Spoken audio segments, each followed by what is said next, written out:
Sir मेव और मेव दोनों अलग होते हैं बेटा। अब सुनो भाई, राजस्थान में टोटल, राजस्थान की जनजातीय आंदोलनों की हम बात करें तो टोटल जनजातीय आंदोलन है बड़े बड़े 3। भगत आंदोलन जो दक्षिण राजस्थान में ज्यादा पॉपुलर रहा, स्पेशली डूंगरपुर बांसवाड़ा वाले इलाके में। दूसरा है भील आंदोलन या एकी आंदोलन, जो हुआ था ज्यादातर उदयपुर वाले इलाके में, यानी कि सिरोही, उदयपुर, मेवाड़ सिरोही रियासत में ज्यादा रहा। तीसरा है मीना जनजातीय आंदोलन, जयपुर में ज्यादा रहा। पहला आंदोलन है भगत नेतृत्व गोविंद गिरी ने किया था, प्रभाव बागड़, डूंगरपुर, बांसवाड़ा, मतलब बेसिकली दक्षिण राजस्थान और गुजरात की कुछ रियासतें उनमें हुआ था। क्यों हुआ था? आदिवासियों के राजनीतिक रूप से वंचित रखा गया, उनको उनकी मांग करने के लिए।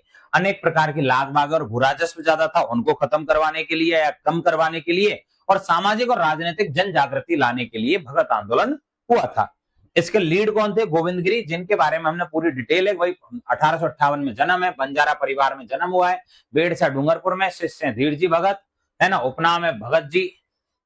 इसको गोविंद गिरी को भगत जी, भीलों का मसीहा, जनजातीय आंदोलनों का जनक, साधु राजगिरी से इन्होंने क्या लिया था? संन्यास की दीक्षा ली। भगत जी बने थे ये, और ये बूंदी की राजगिर अखाड़े के संत थे। इन्होंने गोविंद गिरी ने 10 नामी संप्रदाय को ज्वाइन किया था।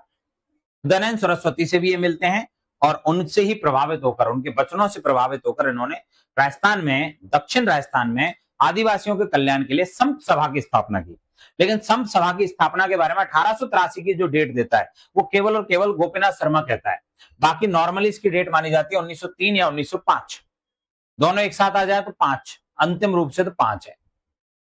पर गोविंद गिरी ने क्या किया था? वही तो बता रहा हूं, गोविंद गिरी ने क्या किया? संत सभा स्थापित करी, जनजातीय लोगों को सामाजिक, सांस्कृतिक और राजनीतिक रूप से जागरूक बनाना इनका मुख्य काम था। ठीक है, इनके जरिए इस संत सभा के जरिए आदिवासियों में गोविंद गिरी ने क्या शपथ दिलवाई?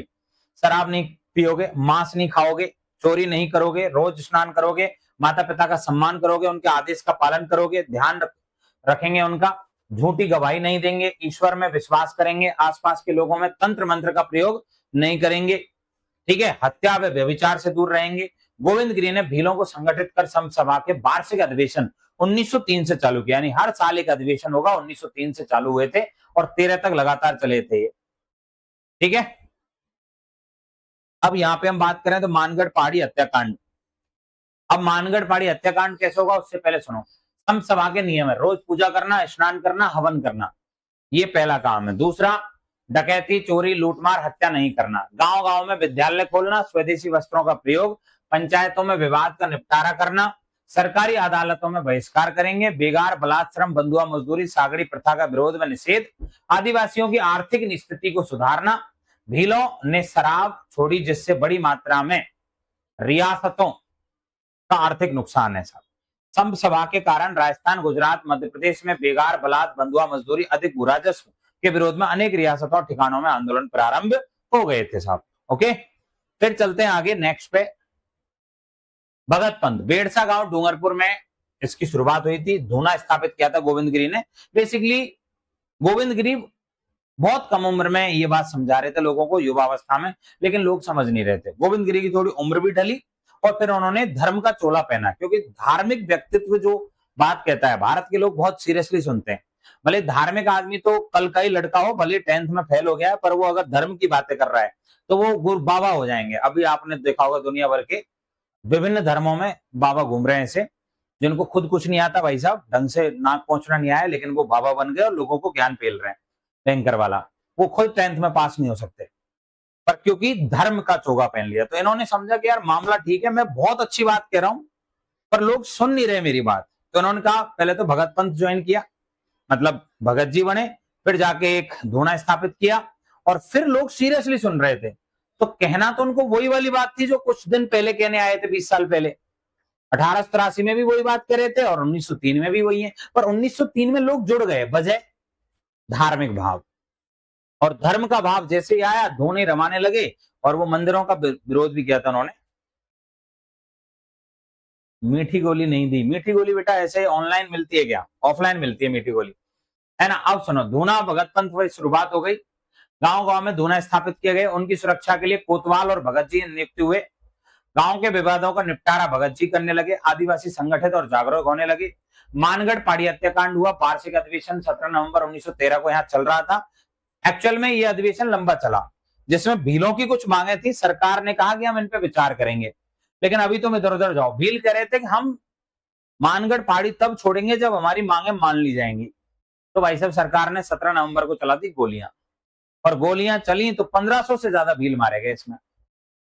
ठीक है, मेवाड़ भील कोर, 7वीं राजपूत रेजिमेंट और जाट रेजिमेंट 104 बेलेजली राइफल्स ने पहाड़ी को चारों ओर से घेर लिया और गोलियां चलाई गई, जिसमें लगभग 1500 भील मारे गए। कुछ ने आत्मसमर्पण कर दिया। गोविंद गिरी को पैर में गोली लगी, अहमदाबाद जेल में डाल दिया। 7 साल इनको जेल में रखा गया। भगत पंत को, धूना को, सम सभा को, सबको क्या कर दिया, घोषित अवैध घोषित कर दिया। 7 वर्ष की कैद हुई थी। 1920 में इनको रिहा किया सशर्त कि दोबारा किसी आंदोलन में नहीं जाओगे, दोबारा उन पैतृक रियासतों में नहीं जाओगे, डूंगरपुर बांसवाड़ा टाइप। तो ये पंचमहल गुजरात में कंबोई गांव में रहे और वहीं पर 1931 में मर गए, डेथ हो गई।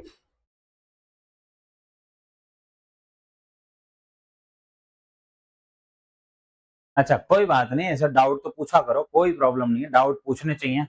What's your hobbies? मेरी हॉबी भैया, एक तो बहुत सारा मन करके पढ़ाना, और बहुत अच्छा खाना खाना, और कम से कम 8-9 घंटे सोना।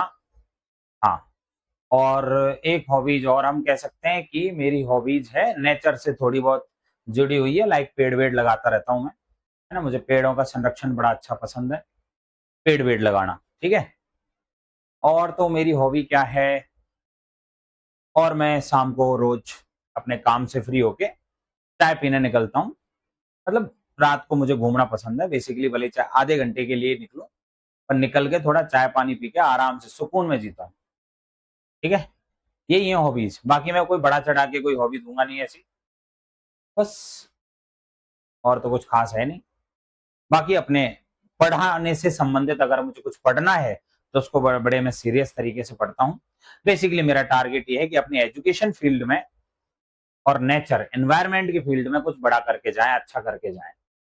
ठीक है, 2 टारगेट हैं लाइफ के। तो मैंने हॉबीज भी मेरी लगभग लगभग उनसे जुड़ी हुई बना ली हैं, अपने आप बन गई हैं, बना तो क्या ली है। ठीक, वो वाला मैं समझ लेना कि मैं प्लेइंग क्रिकेट, रीडिंग बुक्स, पता नहीं वो जाने कौन कौन है, दुनिया भर का माहौल बना के रखते हैं लोग कि ये वाला है, ये वाला है। देखो, आप कभी भी कोई वैकेंसी में इंटरव्यू देने जाओ, प्राइवेट में, सरकारी में, जो तुम सच में हो ना वही लिखना। कतई जरूरत नहीं है कि अरे बहुत अच्छा है, वो कई लोग लिख देंगे हॉबीज है मेरी, भाई साहब प्लेइंग क्रिकेट, भले क्रिकेट का कुछ ही नहीं आता है, 10 साल पहले खेले थे बचपन में गली क्रिकेट, है ना। प्लेइंग फलाना, रीडिंग बुक्स, भले रील्स ही देख रहे हैं दिन भर, पर लिख दिया रीडिंग बुक, है ना। मैं भी दुनिया भर की बुक ले आता हूँ, पर इतनी पढ़ता हूँ जितने मेरे एजुकेशन फील्ड, मेरे टीचिंग फील्ड से जुड़ी हुई है, उनका मुझे अच्छा नॉलेज है। बाकी मैं इतनी बुक्स नहीं पढ़ता भैया, कोई जरूरत, मन ही नहीं करता पढ़ने का। ठीक है, तो जो जरूरी है उसको करो। जैसे तुम्हारे लिए अभी करियर के लिए पढ़ना बहुत जरूरी है, जो क्लासें ले रहे हो, जो नोट्स पढ़ रहे हो, उनको पढ़ो। मेरे लिए पढ़ाना बहुत जरूरी है, मैं पढ़ा रहा हूं। ठीक है, तो ये हो गया आपका पूरा भगत आंदोलन। मेवाड़ भील कोर की पूरी जानकारी मैंने यहाँ पे दे दी। भीलों के विद्रोह की पूरी जानकारी इसमें दी गई है। ये भील आंदोलन हुआ था, भौमट और एकी आंदोलन के नाम से जानते हैं, 1921 में चालू हुआ था। बैसाख पूर्णिमा को मोतीलाल तेजावत ने चालू किया था, महाराणा फतेह सिंह के समय मात्र गोंडिया से इसकी शुरुआत हुई थी बैसाख पूर्णिमा के दिन। गोगुंदा कुंभलगढ़ के मध्य स्थान को भौमट कहते हैं, इस इलाके में सबसे ज्यादा लोकप्रिय है। सर वीडियो की कट ऑफ कितनी जाएगी? लगभग लगभग 75 से 70 तक का कट ऑफ रहेगा। लगभग आप रोज 8 घंटे पढ़िए, 8 से 9 घंटे बहुत है, सिलेक्शन हो जाएगा, बस रोज पढ़िए। ठीक है, 8 से 9 घंटे का मतलब ये है कि अगर आप रोज की 6 घंटे की क्लास देख रहे हो तो 6 घंटे क्लास कीजिए। ठीक है, और लगभग 2 घंटे रिवीजन कर लो। 6 घंटे क्लास है, 3 घंटे रिवीजन कर लो। बाकी रिवीजन बहुत जरूरी है रोज, थोड़ा थोड़ा ही पढ़ो। तो दाढ़ी क्यों बढ़ा रखी है, बाबा बन जाओगे? बेटा अभी तो कटवा दिए, नहीं तो बाबा बनने का तो ऐसा कुछ है नहीं। ऐसी तैयारी के एक बार में सिलेक्शन हो जाए। पूरे नोट्स पढ़ो। ठीक है, पूरे नोट्स पढ़ने हैं डिटेल में, और हर टॉपिक से लगभग 100 से 150 क्वेश्चन एमसीक्यूज पीवाईक्यूज पढ़ने, बस काम हो जाएगा। सिलेक्शन तो इसी से हो जाता है। बस एग्जाम आए तो उससे 1 महीने पहले 2 महीने पहले टेस्ट सीरीज ज्वाइन जरूर कर लेना। टेस्ट सीरीज दो, नोट्स अच्छे से पढ़ो, रिवीजन करो, एक बार में हो जाएगा। एक बार में करना है, 10 घंटे हाईएस्ट है। एनबीएस का इंटरव्यू है मेरा। मुबीन खान है कहां से पहले बता भाई, गांव बता तेरा। इंटरव्यू है, बहुत बढ़िया, बधाई आपको। इंटरव्यू में रिलैक्स होके जाओ, बनावटी दिक्कत है। हाय हाय हाय योगेश, बहुत बहुत धन्यवाद। ये मोतीलाल तेजावत की जानकारी है। ये हमने पूरा तेजावत की सशर्त वगैरह इंफॉर्मेशन देख ली। ये मीना आंदोलन अपन ने अभी जस्ट डिस्कस किया है। मीना आंदोलन से संबंधित टूडा ट्राइब जयपुर शेखावाटी वाला 1931 से 52, मीना जनजाति जमींदार चौकीदार वाला scene, criminal tribes act British India से संबंधित आया ये, ठीक है। फिर दादरी कानून आया 1930 में, ये मीनाओं के खिलाफ था, जिसके खिलाफ आंदोलन चालू हुआ 1931 में। फिर मीना जनजाति सुधार समिति 1931, 2-3 लोग थे, जवाहरलाल, छोटूराम, महादेव, ठीक है। 1933 में मीना क्षेत्रीय महासभा आई। 1944 में फिर एक मीना सुधार समिति आई, जो मुनि मगन सागर के नेतृत्व में नीम कथा नाम सम्मेलन हुआ था, उसके तहत ये जन्मी थी, ठीक है। हाँ, बूस्टर की बिल्कुल टेस्ट सीरीज लगती है, ऑफलाइन टेस्ट सीरीज भी लगती है। आप ऑफलाइन टेस्ट सीरीज सेंटर देने आ सकते हैं, लेकिन आई थिंक आरएस वाली चलती है। एक बार आप मैनेजमेंट से कंफर्म कर लेना कि आपकी वीडियो वाला पेपर लगता है कि नहीं लगता है, पर जहां तक लगता होगा, ठीक है सर। ओके, 30-12 समझपुर थे, हाँ तो पड़ोस का ही भाई, मैं बगल में एक गांव है लहचौड़ा, वहां से, ठीक है सर। बहुत दिमाग खराब हो रखा है बेटा, दिमाग धो ले। खराब क्यों कर रखा है? जल्दी से धो के आ पानी से। क्या हुआ, क्या हुआ ये बताओ, क्या हुआ? मैंने पढ़ा तो पूरा दिया, मैं अभी तुमसे तुम्हारी प्रॉब्लम सॉल्यूशन पूछ रहा हूँ, तुम्हारी समस्याएं पूछ रहा हूँ। बताते चलो, कुछ अगर ऐसे हैं जो मेरे लायक सेवा हो तो मैं बता भी दूंगा। क्या समस्या है देवी जी आपकी? खुशबू कह रही है साहब मेरा बहुत दिमाग खराब हो रखा है, क्या करूं? पहले दिमाग खराब का रीजन बताओ। बाकी देखो, अगर किसी परेशानी से ग्रसित हो तो बिजी हो जाओ। जब हम बिजी हो जाते हैं ना, फालतू दिमाग चलता नहीं है। बिजी हो जाने के बाद में वो प्रॉब्लम अपने आप ही धीरे धीरे ऐसा लगता है सॉल्व हो गई।